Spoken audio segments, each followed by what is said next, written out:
Greetings, everyone. My name is Angelique Pouponneau, and I'm currently with the delegation of the Seychelles at COP26. My role is, of course, advising government, but with AOSIS as the coordinator for response measures. And I also lead an organization that funds resilience and adaptation efforts, that is the Seychelles Conservation and Climate Adaptation Trust. Thank you very much. It would be helpful if we could start off with an explanation for the broader public about where parties currently stand with negotiations and some major items relating to the ocean that are being decided on. Yeah. Okay, so obviously the big pieces of the negotiations right now is to complete the Paris rulebook. Paris came into effect in 2016, and since then we've been working on the rule book, so really the details of the Paris Agreement. And whilst we've been able to complete most of this rule book, Article 6, looking at non-market and markets approaches, remains incomplete. As such, there's a lot of discussions around whether credits can be carried over from the clean development mechanism, for example, the accounting methods for carbon credits, whether it's going to be more sectorial or more general. So that's one of the big issues arising. That said, this year is also the year where all countries should have completed their submissions of the nationally determined contributions. This is particularly important to understand how countries have planned for the next 5 or 10 years with regards to how they're going to mitigate and adapt to the impacts of climate change.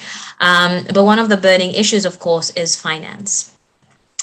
Climate finance remains a thorny issue that parties are going to be negotiating about. We know it's now 2021. The $100 billion that was promised in Paris has not yet been delivered. We know that many countries have been affected by COVID-19. And in order for us to maintain ambition, we will need to understand what financing options are available. This is going to be a very thorny issue. I anticipate it's going to be one of the issues that will be almost dictating all other matters. Great, thank you. And what are your expectations coming out of COP26? And what would you consider a success for the ocean amongst the outcomes? Well, I think it's worth mentioning that out of COP25, it was for the first time, despite many efforts through informal groups such as Friends of Ocean and so on, we have been trying to get ocean as part and parcel of the UNFCCC process, given the interlinkage between climate and ocean. This has taken some time. It was only at COP25 when it could only be described as a blue COP. We were able to get language into text into the decision text of the COP that we would host an ocean climate dialogue. This, of course, started off as a very lengthy decision text that has been narrowed down all the way to one sentence in order to get consensus by all parties. Now, we did have the ocean climate dialogue intersessionally. We do have to think about how we are now building on these efforts. We would like to have more regular ocean climate dialogues and institutionalize it within the process. But in addition to that, there are also other opportunities in which ocean should feed. For example, next year's global stocktake, and this is something that we are also advocating for. For me, leaving COP in 2-3 weeks time, I'd love to see that we continue to have the ocean as part of our decision text on a pathway for institutionalization, because as we often know, sometimes we as parties do engage in particular work that, unless institutionalized, also just ends once COP presidencies change priorities. So that's something we definitely want to avoid. And so linked to all of that, what collaboration do you think is needed to make this kind of thing happen? So it was really interesting that the way we got the ocean climate dialogue into the text of the decision at COP25 was through a a group of like-minded countries. It was a resolution that we pushed. It involved, countries like Seychelles, Fiji, Costa Rica. So there was no regional alignment or typical group alignment that negotiates within the UNFCCC. It was people from different countries from different groups. And I think that's exactly what we need to continue pushing for ocean. But in addition to that, there was a strong presence of international and national NGOs that were also very supportive in the process of getting ocean and advocating and lobbying for other countries to be supportive of that integration of ocean within the UNFCCC. And I think we need to always include a word here for academics as well, who have also been writing papers and research to inform us about whether there's already a trend with the inclusion of ocean within the UNFCCC or within national climate plans. And as it stands, there was a growing trend with small island developing states using the ocean as a means to also mitigate and adapt to climate change. Great, thanks. And what would the best alternative be to your desired outcome for the ocean? Another dialogue. The next, again, as I mentioned, it's always really important to institutionalize. But if we're not going to be able to institutionalize, I think it's worth maintaining momentum. And in order to do that, the dialogue really helps. It brings people together to think about very similar issues, to share experiences, to share knowledge and lessons learned. So whilst it's not my best case scenario, but my best alternative case scenario is definitely at least having another dialogue in order to maintain the momentum between sessions. So then, do you think that what would the cost of compromise be, or is it even an alternative to what the delegation could consider? Like, I suppose a dialogue. I mean, a dialogue is a dialogue, but I mean, I don't think there's much. There's not much in terms of the cost for that. But I mean, is there anything you wanted to say regarding the cost of compromise or alternatives? I suppose if the ocean wasn't considered or anything like that. Yeah, I mean, within negotiations, there's always trade-offs, compromise.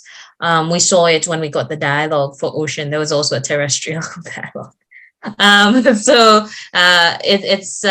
these matters are brokered at the very end, though. It's quite hard to anticipate, especially it's usually dealt with at bilaterals when countries are speaking to each other. If you give me this, I'll give up this, and so on. As it stands, I am not aware of any particular red lines, so cannot speak to red lines. But it's difficult to forecast or to foresee what could be the compromises that could happen at the expense of not having an institutionalization of ocean climate negotiations. These trade-offs are really done in a huddle or around a table. Yeah. Okay. And so while many countries are identifying means to include ocean solutions in their nationally determined contributions and national adaptation plans, more is needed to guide countries to consider national climate strategies in a holistic way, integrating ocean and climate action. All right, so do you see any benefits in recurring dialogue on the ocean climate nexus to exchange on lessons learned, challenges faced, and opportunities to strengthen ocean-based mitigation and adaptation? I think you've touched on this a little bit more, but I don't know if you want to just summarize it for this question. I think it's important for us not to reinvent the wheel. And I think it's also important for us to have good models of what works, but also for us to have case studies of lessons learned. So indeed, when we have these ocean climate dialogues, that provides countries the opportunity to either see that it is possible, understand the resources that would be required or the capacities that would be required to undertake this work, identify if this is something that they would like to do, and also understand what are the pitfalls and lessons learned that other countries have had to deal with, so that they don't have to do the same thing. And this is really important, especially for countries with varying levels of resources, in order for us not to all be sort of making the same mistakes. We have an opportunity to exchange. We have an opportunity to inspire, and also continue to raise ambition. I think you've already mentioned how important nature-based solutions are in order for us to curb the effects of climate change, notwithstanding that, of course, reducing fossil fuels remains the priority. Great, thanks. So many countries have begun to incorporate ocean and coastal ecosystems into their nationally determined contributions and their national adaptation plans. So how can countries be supported to increase their understanding of potential ocean solutions?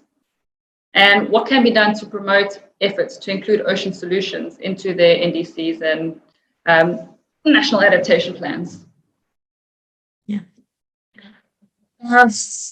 So there are some countries that have, a lot of resources, and they have been including and integrating blue carbon within their national climate plans for a long time.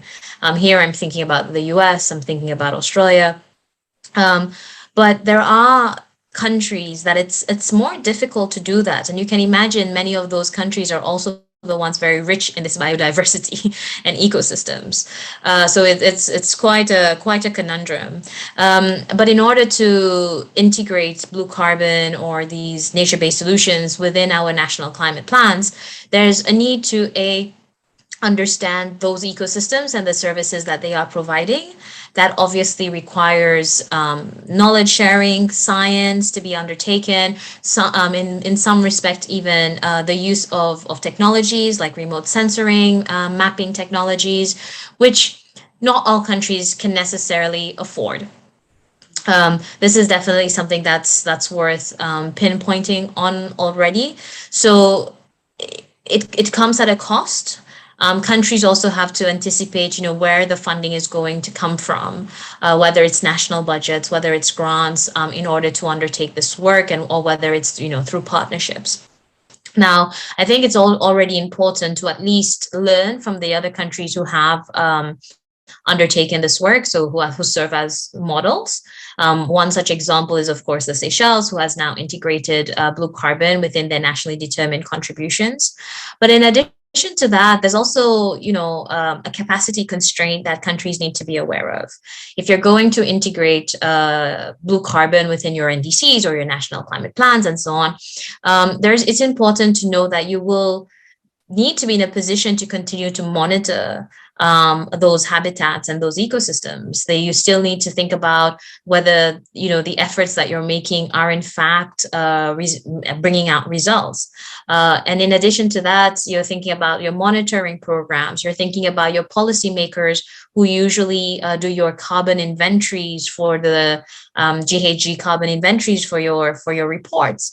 That they now need to understand how to actually include blue carbon within these inventories. It's very technical work, not a lot of expertise around. But we do have the IPCC, the Intergovernmental Panel on Climate Change, who has provided the methodology now to better understand the calculations required once and at different tiers, so tier 1, tier 2, tier 3, to be able to understand what is required of countries in order to get those calculations about their emissions. So I have to say, whilst the Seychelles serves as a model, and it's definitely some sharings that we want to share with others, it requires support. Raising ambition cannot be done by developing countries saying they would like to do. It really does require financing, capacity building, and technology transfer. And those are all means of implementation that the Paris Agreement makes provision for. It just really needs to be delivered now. Great. Thanks. There was a great reflection there on that aspect of things. So in addition to NDCs and national adaptation plans, how can countries best leverage existing processes and actions to strengthen ocean-based climate action? So how can countries best leverage existing processes, do you think, if there are existing processes? Yeah. I mean, there are many existing processes in which ocean matters are dealt with. And, this is an issue that comes, a very technical issue that comes up, and a jurisdictional challenge, even, where you have the International Maritime Organization dealing with issues of navigation and shipping. Or you have the International Seabed Authority, really looking at whether we need deep sea bed mining, deep sea bed minerals in order to support the renewable energy transitions and things like that. There are existing processes. Another example is the International Labor Organization, and looking at just transition. So the WTO looking at trade and how climate change impacts are being dealt with. But at the same time, the climate space is really where the climate experts sit, and they're able to provide that much needed guidance. And I think it's there's a lot of processes which I won't say overlap, because we're all parties to the same agreement. It's just different, maybe different line ministries that attend different events. But there are opportunities to make sure that there are synergies and we're all saying the same things in those different forums. That said, if we look more to the processes within the UNFCCC itself, I really think there's a opportunity, and the opportunity has come and is almost gone, with including ocean within your NDCs, making sure that these NDC, the global stocktake is going to take into consideration ocean, and those are just examples of existing parallel processes where we can make sure that ocean is being reflected without necessarily creating a work stream. Whilst I would like to see that happen, I know there would be some resistance to that suggestion within the space. That's great. I like the point about synergies, especially. All right, how can we incentivize nature-based solutions, recognizing that climate and biodiversity crisis are deeply intertwined? Yeah, I mean, I think we need to incentivize nature-based solutions. Indeed, the question is in the how. I think there are different mechanisms in which we could look at incentivizing nature-based solutions, and this is thinking about partnerships that could support this. For example, we've seen many examples of where countries have taken to nature-based solutions and support is provided to them because of the nature-based solution that they're taking. And here I'm thinking of Guyana in South America, for example, where with their partnership with Norway. And I'm sure there are other mechanisms that can continue to support nature-based solutions. We have a lot of interest from international NGOs with providing grants financing to support this work. But I think it's all about the framing. I started with the money because obviously that's what governments think about. But I think it's also about the framing. A nature-based solution within the climate space is too often seen as a mitigation measure. That's one of the things that it does. It really helps to build resilience and adaptation to the impacts of climate change. And you mentioned its linkage to biodiversity, and we know that's a huge crisis. But we know things like marine protected areas or the protection of certain critical habitats really supports the health of biodiversity. And in addition to that, we think about fisheries, right? We think about the need to sustain fisheries and the livelihoods of people, something very close to heart to decision makers. And as such, I think the framing of nature-based solutions, more along the lines of adaptation and resilience building, will encourage more countries to opt for nature-based solutions. The more we frame it as a mitigation measure, I suspect it not only loses the appeal for developing countries, especially because the leadership on mitigation should be done mostly, well, together with, but definitely led by developed countries. But also it attracts monitoring, reporting, and verification responsibilities, which we've already talked about the capacity issues that may arise in order to fulfill those obligations. So let's go with framing, and if there's financing available and attached to that, I think you definitely have more nature-based solutions featuring in national climate plans.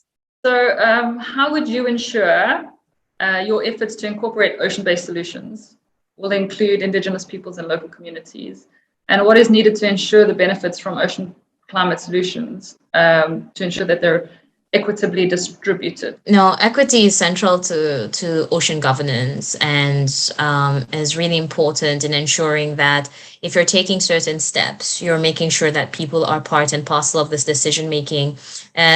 Forgive me, but the Seychelles is obviously the closest one that comes to mind.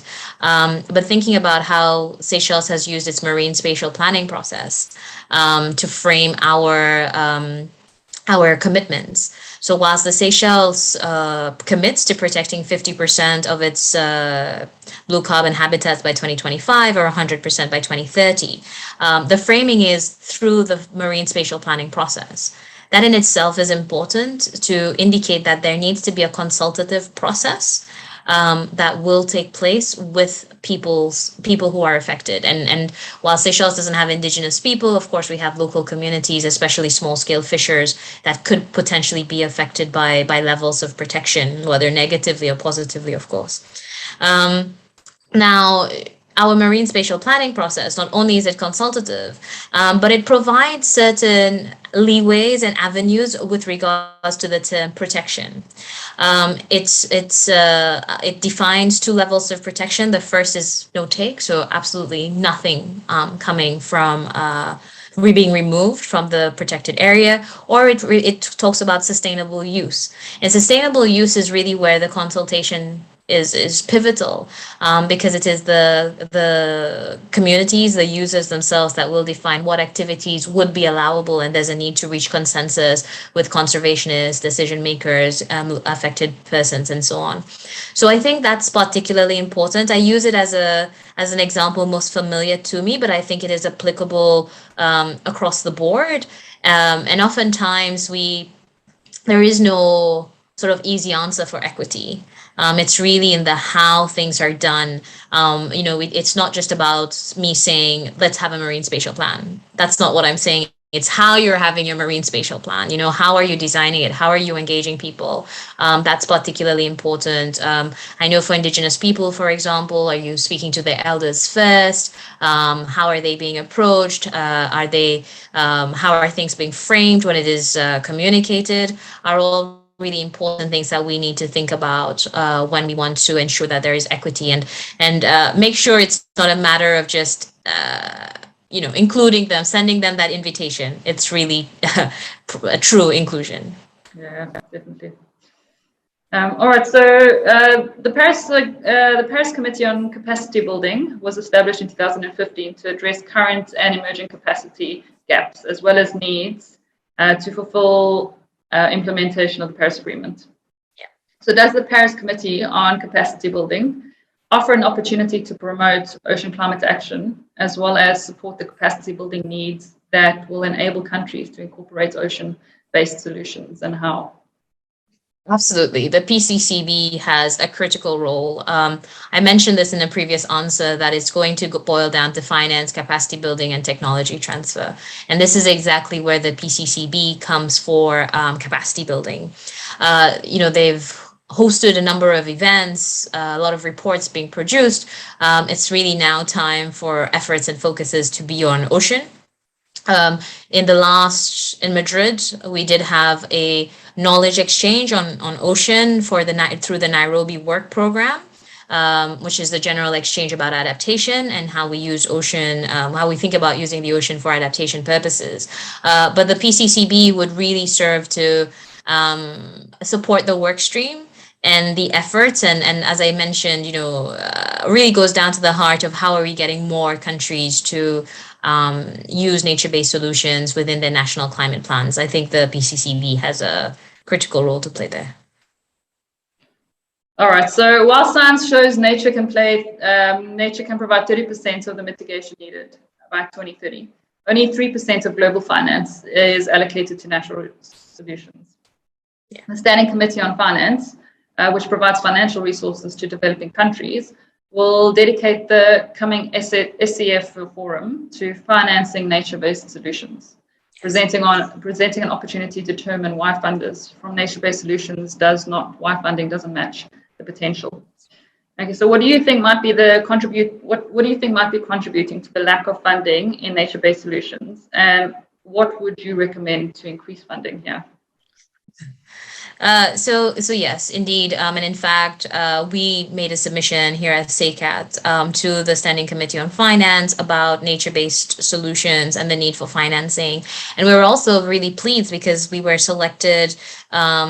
We here, sort of Seychelles, selected to showcase the Debt for Nature swap at the Standing Committee of Finance to really show that it does not necessarily just have to be about public funds being channeled directly from sort of north to sort of developed to developing countries. There really are innovative blended finance ways of addressing this.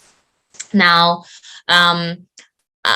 with regards to why isn't the funding meeting the potential? I think sometimes for funders, it's all about proof of concept, right? It's about the fact that we need to prove that X inputs leads to Y output. And as such, sometimes there are investors who are more conservative with their investments, whereas we've seen that there are those who are willing to really fund those, what we call catalytic investments, right? Will this pave the way for more? And, in the Seychelles is one such example, and I apologize again for referring to it all the time, but it's most familiar.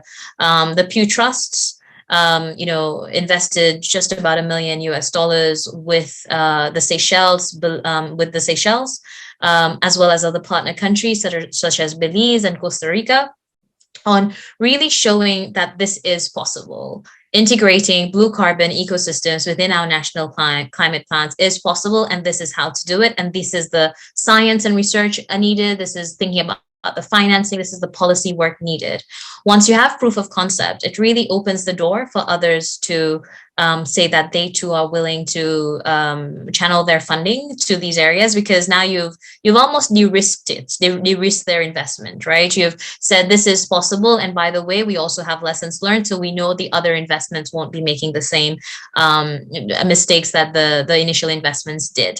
So I think the more we can channel, the more risk-taking investors and having more proof of concept, which I think we're well on our way to doing. And I personally do see a lot more funding being channeled to nature-based solution. I've seen an influx most recently from different avenues. I think there really is a trend that is coming on board, and I think it's something we need to take advantage of.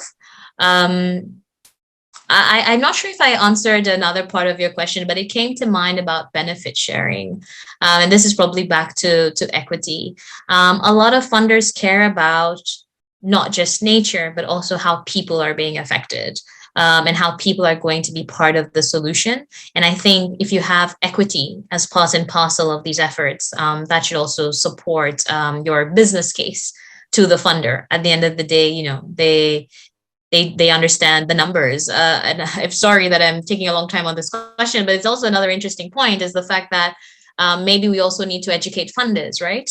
About nature-based solutions, about what their funding can really contribute, showcasing proof of concept, giving them case studies. So it's a whole rounded effort. I don't think funders necessarily get there all on their own.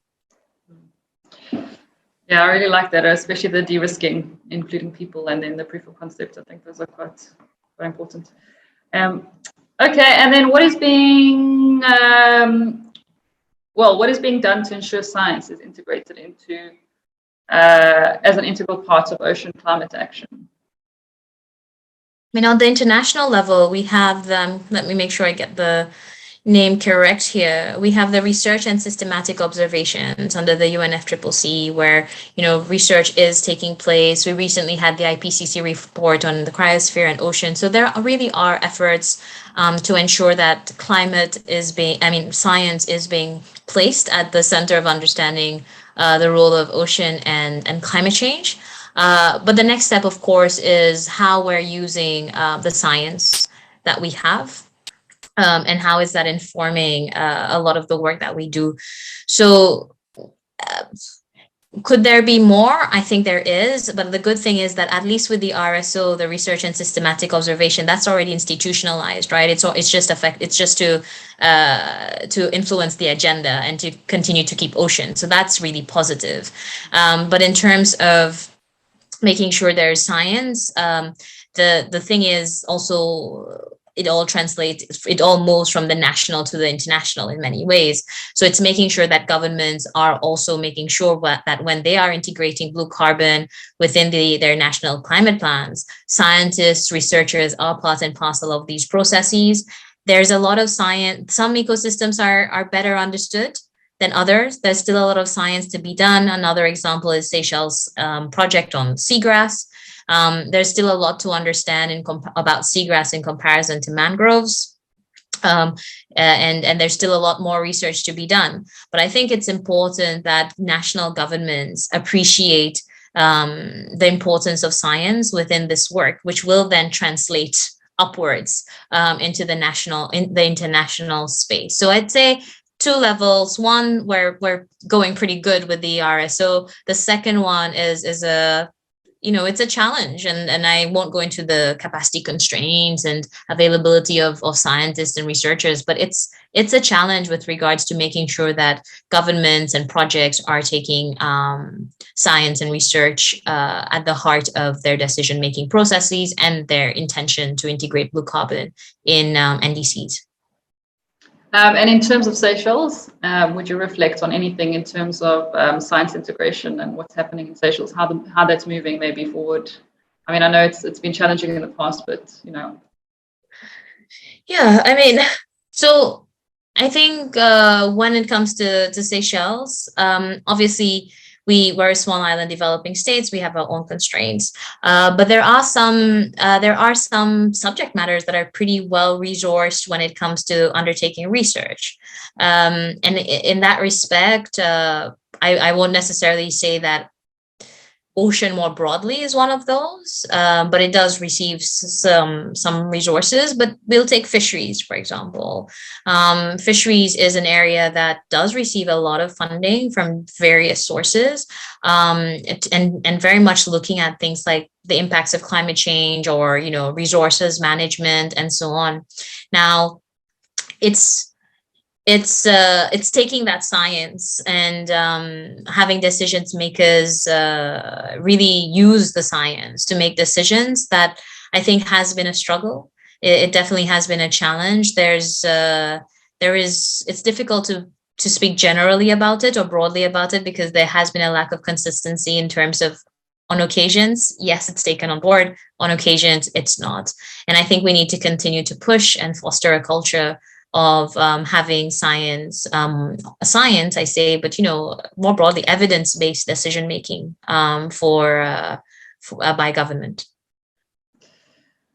All right, great. All right, so what do you consider some of the biggest barriers in incorporating coastal and marine ecosystems into climate discussions? The biggest barrier has to be, once it's not about the incorporation, it's more so after you've integrated it within the national climate plans. It's thinking about how you're monitoring those ecosystems. It's thinking about how you're doing your reporting, whether it's your carbon emissions inventory, whether it's your follow-ups on your subsequent NDCs, and doing the verification. That requires a strong monitoring program. It requires building of capacity. It requires ensuring that countries have the equipment and technologies and know-how to continue that commitment after we've made it. So very much in the same way that we don't want to have paper parks.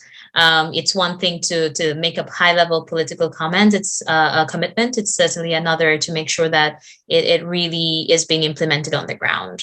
I'm not going to come up with a fancy term, but we definitely don't want sort of a paper NDC, right? An NDC that's purely submitted to the UNFCCC, but with no true political intentions. What can the broader ocean community do to support parties to be better, to better incorporate the ocean into national climate action? The broader ocean community, I think, is doing a fantastic job. I think there isn't, but I hope we're not just singing to the, what is it, preaching to the choir. The fact that we often go to what could be perceived as the low-hanging fruits, right? So we already speak to countries like the Seychelles. Let's find the ocean champions within the space. I think the champions are here. The champions in the last 5 years have been attending Friends of Ocean groups. They've been pushing resolutions. Those things have been done. I think it's really now for the ocean community to really make their case to those who are not so persuaded.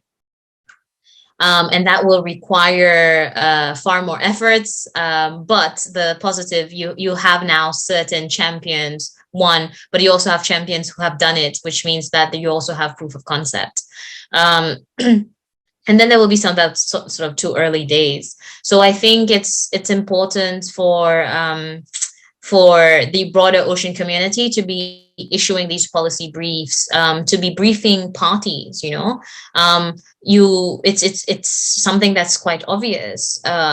It's your staffing from your climate or your environment ministries that attend COP. Seldom is it your ocean line ministries that are attending COP. And because of that lack of synergy, what you have oftentimes is people in the room who barely have an appreciation of the importance of ocean, and within the UNFCCC and the climate spectrum, and within the climate space. So I think it's important for the broader ocean community to also be thinking about how we're bridging that knowledge base. Is it just a matter of saying to the party, well, next time bring your bring your ocean affairs person? Or do we need to build the capacity of climate people, to understand the bigger implications, to understand why there's the importance of this linkage? So I definitely encourage the ocean community to continue to educate and to continue raising awareness with sort of the harder to reach group. If you could include any item in the ICP 26, 1CP 26, decision related to the ocean, what would it be and why? Any item. It goes back to a decision text around creating a technical working group to look at institutionalizing ocean within the UNFCCC process. Would be what I'd love to see come out of this. There's been many examples of where this has been done before on migration, for example, climate-induced displacement, for example. We've seen this is the way other platforms like the Indigenous Peoples platforms started. So we really need to move, institutionalize and have it move ahead with thinking about how we are going to keep ocean within the space and not always have to be the countries lobbying behind the scene for the presidency to keep it at the top of the agenda. But let's have it as an institutionalized piece of the UNFCCC process. Thanks.